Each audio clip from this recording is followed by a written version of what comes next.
14 years before Titanic struck an iceberg, a former sailor named Morgan Robertson wrote a story about the greatest ocean liner in the world. It was enormous, luxurious, and believed by many to be practically unsinkable. Its name was not Titanic, it was the Titan. Robertson's novella was called Futility, and when it was first published in 1898, it was not treated as prophecy. It was simply a sea story, written by a man who understood ships, sailors, and the dangerous confidence of the age of steam. But after April of 1912, readers began looking at it very differently. In Robertson's story, the Titan is the largest ship afloat. She is fast, powerful, and filled with passengers crossing the North Atlantic. She has watertight compartments, a reputation for invincibility, and far too few lifeboats for everyone on board. Then, on a cold night at sea, she strikes an iceberg. The ship is mortally damaged, panic spreads across her decks, and the shortage of lifeboats turns a maritime accident into a mass casualty disaster. 14 years later, the real Titanic sailed from Southampton on her maiden voyage. She was the largest passenger ship in the world, celebrated as a triumph of modern engineering and luxury. And when she struck an iceberg in the North Atlantic, her lifeboat capacity was nowhere near enough for the more than 2,000 people aboard. The similarities were so eerie that, after Titanic sank, Robertson's story was republished under a title that felt almost impossible to ignore: The Wreck of the Titan. It is worth noting that the 1912 edition was not completely untouched. Robertson made some revisions after Titanic sank, including technical details that made the fictional Titan feel even closer to the real ship.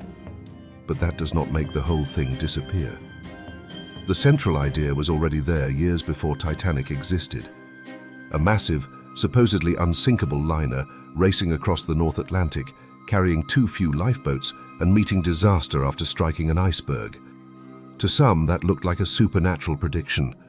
A ship called Titan, a ship called Titanic, both described as nearly unsinkable, both crossing the North Atlantic, both doomed by an iceberg, both carrying too few lifeboats. But the truth is more interesting than a prophecy. Morgan Robertson was not seeing the future.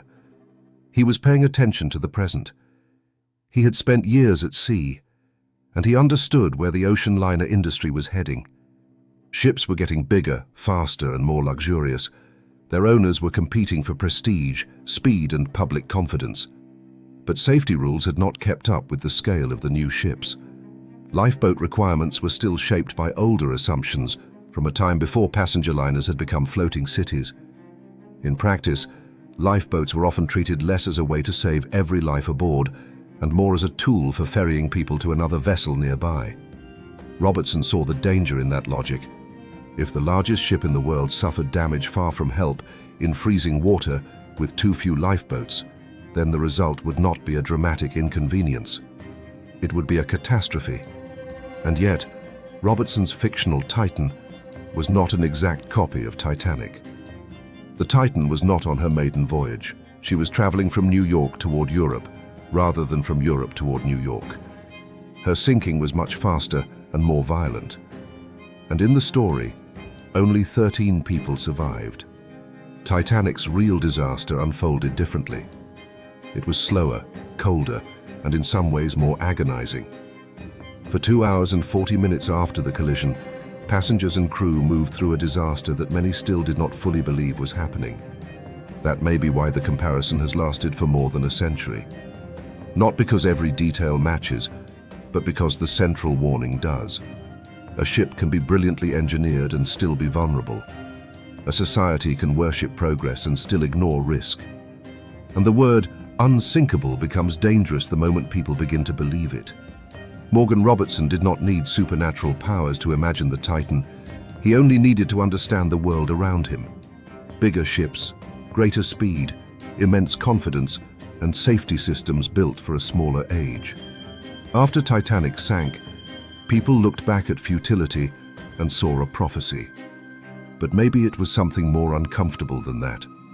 Maybe it was a warning that had already been written, and one that the age of the great ocean liner was too confident to hear.